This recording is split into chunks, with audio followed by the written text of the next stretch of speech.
The all-important flat time trial in Valladolid, although changed in the evening before the stage. Could there be a change in the GC top 10 order? I wasn't expecting it last night, but there actually was a shock change in the middle of the GC lineup.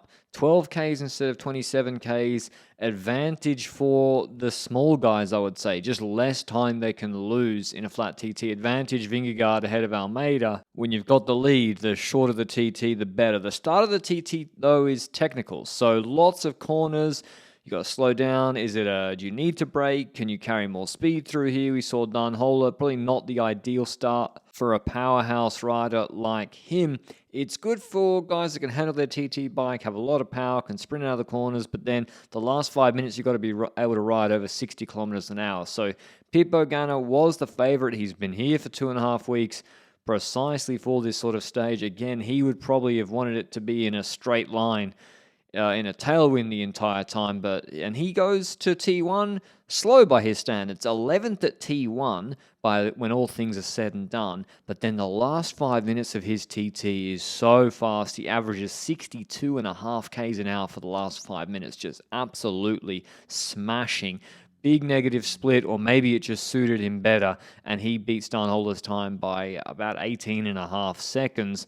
Would that be enough, though? He would have a long time in the hot seat, but the best you can do is beat who's been a bit before you on the course, so he'd have to sit there for the best part of 3 hours on the hot seat. We saw the shortening of the course and making the technical section at the beginning relatively more important was good for guys like Oliveira. Track guys can throw the bike around. Not good for someone like Kung, who probably wants a 27K half an hour TT where it's more, just power work. But he still, compared to Ganna, wasn't close in the end. He was close to T1, close at T2, but that last sector of Ganna was just unbelievable. Jay Vine, very good time trial rider, has had a bit of bad luck.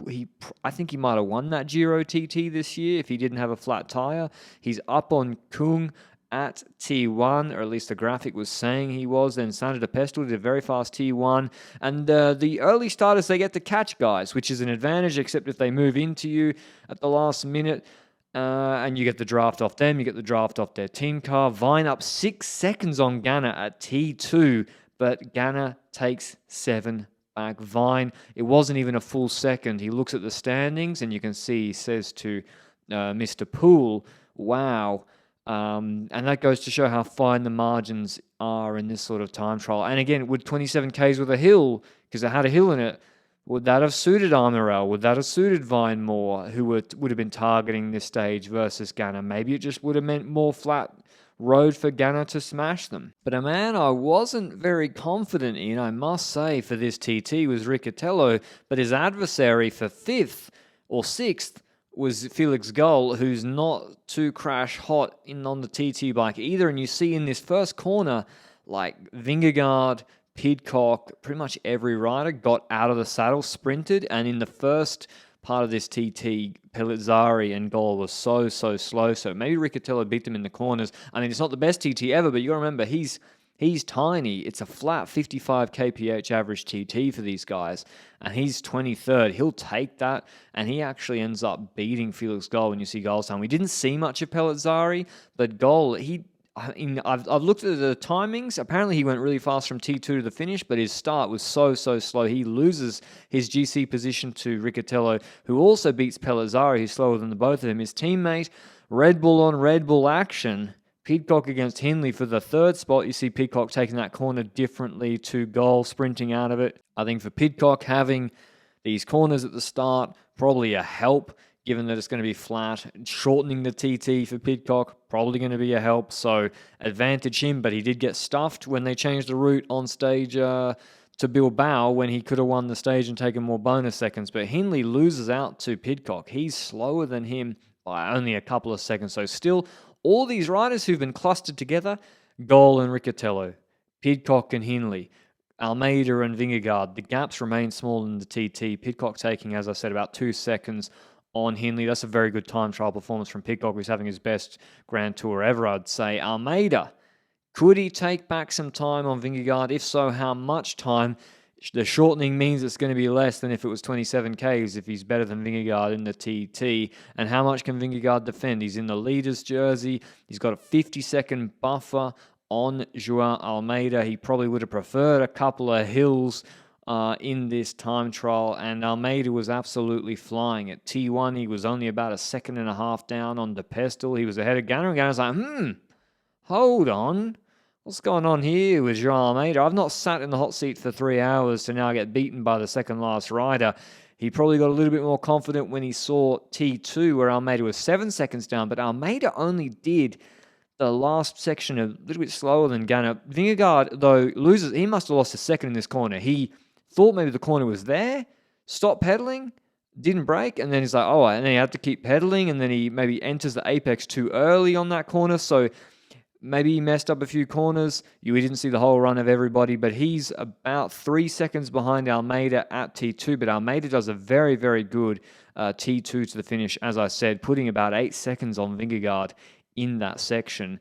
And in about 5 minutes, the fast section, but not enough to usurp Ganna. Vingegaard, though, what could he defend on terrain that probably doesn't suit him? He's not been as dominant as his Tour de France or Dauphiné self, and he limits the damage, losing 10 seconds to Almeida on 18 seconds, coming in the top 10. He seemed pretty happy with the TT afterwards, but Ganna wins by less than a second. Ahead of Vine, then Almeida, Amaral, Oliveira, Kung, O'Brien, Kel's a very good rider, Segart, Vingegaard, and Danhula. Here's what the Italian had to say. Yeah, I think I suffered more in this last 3 hours in the hot comparing the bike.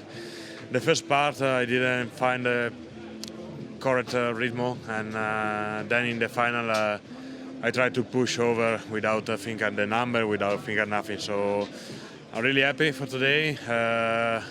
This last week it started really well for us, and it's not done for sure. We have another days in front, and we try to do all the best for us. A difficult summer for you, crash at the Tour de France, then you almost didn't start La Vuelta. How have you found the good rhythm for this time trial?